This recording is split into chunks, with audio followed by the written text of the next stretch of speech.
13, and 5 assists, including a 50-piece in the Game 6 closeout. This summer, the Lakers tried to load up by adding Russell Westbrook to the roster, hoping to return to the top of the Western Conference. So far, well, let's just say it's been a mixed bag.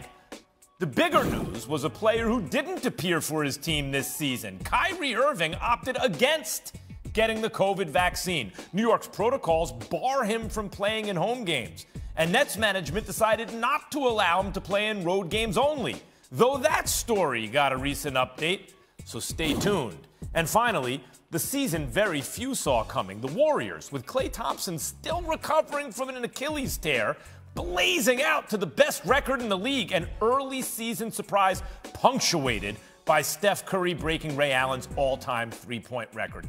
Those are just a few of the biggest stories of the year, so let me bring in Shanae Agumike. Shanae, what do you think was the biggest NBA story of 2021? The biggest NBA story of 2021 was the rise of Giannis Antetokounmpo. Ugo Antetokounmpo. And it was a beautiful story. You think about it, a young man of Nigerian heritage by way of Greece falls in love with the game and takes it over, gets drafted 15th to Milwaukee. And what does he become? A most improved player, a defensive all-teamer. He's just tremendous with his talent, and you mentioned it, a 50-piece and a game-clinching, NBA Finals-clinching performance that brought a championship to Milwaukee. Mind you, he's a two-time MVP already, and I think he just turned 27. Yeah. And so it seems like we are entering the Giannis Antetokounmpo era of the NBA based on how dominant he has been, and it started with this year. Yeah, just because, listen, he's always been among the most likable superstars, but these guys, they got to write their own scripts, you know, and he's getting bounced from the playoffs. You felt good about him, but it wasn't a feel-good story yet, not like this. Shanae, looking ahead, what do you expect to be the biggest story of the coming year of 2022?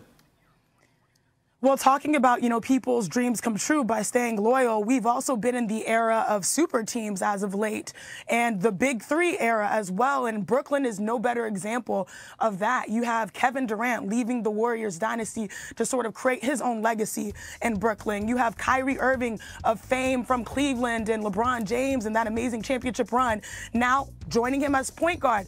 And then, I'm from Houston, James Harden, who becomes a league MVP. They all choose to come to one destination to sort of set the table. Initially, we saw the best offensive team and performances from Brooklyn, but then adversity hit in a way that we never foresaw, especially dealing with Kyrie, whether he'd be active or not. KD dealing with, his injuries, but being dominant and currently leading the league in scoring, and James Harden having to reinvent himself. In the era of Big Threes, this is probably the most fascinating, both on and off the court. So following that story for the year to come will be very interesting. Shanae, I totally agree. You know what kills me? Like in astronomy, there's something called a naked singularity. That's a black hole, right? You can't ever really look into it because there's almost a kind of cosmic censorship. The laws of physics break down and the universe just won't let you see it. That's what I feel about this Nets offense. There's like cosmic censorship going on because it would break the space-time continuum. I gotta see this team healthy. Shanae, this should be the greatest offense in the history of sports. You know what, Max? I always pride myself or Mina Kimes as being the biggest nerds on the network. I think you took it right there. You took it right there. The cosmic censorship. I think it's going on. I want to see into that offense. Shanae, it is always great to talk to you. And one thing we do know about 2022, happy holidays to you, Merry Christmas. We're going to be seeing a lot.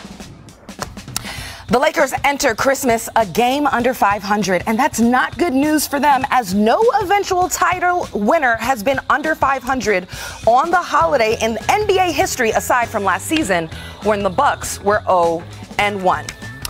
As we just saw, if history has anything to do with it, the Lakers' title hopes are slim, to say the least. But we welcome back senior writer Zach Lowe. What up, Zach? And NBA champion Kendrick Perkins. What up, Big Perk, to the show? Now, I want to know, all right, guys, I want to know what one word best describes the Lakers right now. And Shanae, you're actually the analyst on the Nets-Lakers game on ESPN Radio tomorrow. First of all, let me give you some love. Thanks, sis. And she's going to be right before me, so yeah. On Suns Warriors. Hey, let's do it. All right, sis. So let me get that one word to describe the Lakers right now. Start with you. Merry Christmas, everybody. Merry Christmas Eve. My one word, unfortunately, and it's normal for everyone this time of year, is cold. Meaning, yes, they have really cooled off their games overall, dropping a number of games under 500. And if you look at how they lost yesterday, my goodness. I mean, LeBron goes for 36, Russ goes for 30, and you still lose. The Spurs hit 13, I believe, more threes than the Lakers. And on top of it, the Spurs bench outscored the Lakers 69-20. Now, mind you, they're playing without AD. Mind you, they're playing without 5 total players overall. They're trying to just stay afloat. But I say cool/cold because you're afraid that this season might be frozen.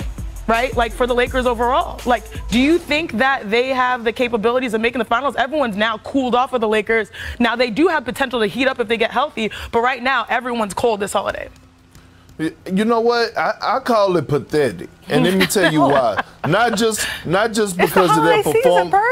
I know, but not just because of their performance on the floor, but the excuses after their performance on the floor. Like everyone right now in the NBA is going through COVID protocols, not having players, superstars being out, things to that nature. And I'm watching other teams not make excuses and weather the storm, and the Lakers keep hanging their hat on chemistry and this, that, and the other. And chemistry is necessary, but when you're getting beat by 28 by a young San Antonio Spurs team, that is a problem. When you're not getting back on defense after a made basket and the team is scoring on you, that is a problem. When you're getting picked on in a pick and roll every single time down the floor, that is a problem. And so when I hear the Lakers, when I hear Braun, when I hear AD, when I hear all these guys come to the interview and say, oh, we haven't been healthy, neither have the Brooklyn Nets when KD had to take over, or the Atlanta Hawks last night when they beat the Philadelphia 76ers. So that's why it's pathetic to me, because of all the excuses. Well, I was gonna go with cryptastic, but that's not really a word, so I'm gonna go with gross. Just absolutely gross. To give up 138 at home to a Spurs team that's been frisky lately, playing pretty well, I'll give them that. 138 at home. The Lakers just cannot put it together for any more than what seems like a half. When their offense plays well, their defense stinks. When they defend well, their offense stinks. We're running out of time. Look, I'm kind of with Perk that every team is decimated right now, so I don't want to hear their excuses. But let me defend LeBron, though, for a second, because I do think the Lakers have an unusual lack of continuity. They have no lineup on their entire team has played more than 53 minutes together. No combination of 5 guys. That's the lowest figure for any team. Every team has like 2, 3, 4, 5 lineups that have played more than that. The Lakers' most used lineup all season has appeared in 7 games. The Lakers have played 33 games. So they have been hit by an unusual level of just can't get everyone together at the same time, can't even get their stars together at the same time. There's a better team in here somewhere, but we're just running out of time and running out of reasons for optimism at this point. They cannot put a good performance together for more than 2-3 games at a time.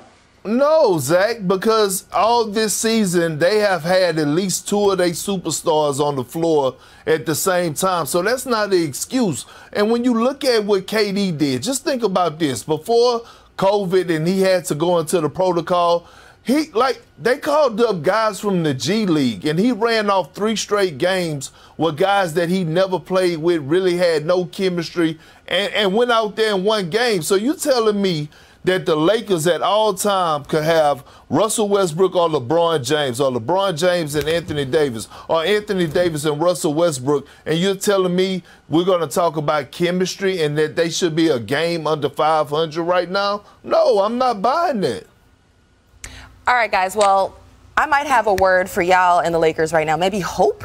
Because let me bring some brightness to this. No, because the Lakers, they dropped under 500 last night, yet they would still be percentage points ahead of the final play-in spot if the season ended today. And that's because there are currently 10 West teams with a losing record entering Christmas for the first time ever, according to Elias. So, like a lump of coal. A little bit of, yeah, they definitely need coal this year. All right, next on NBA Today.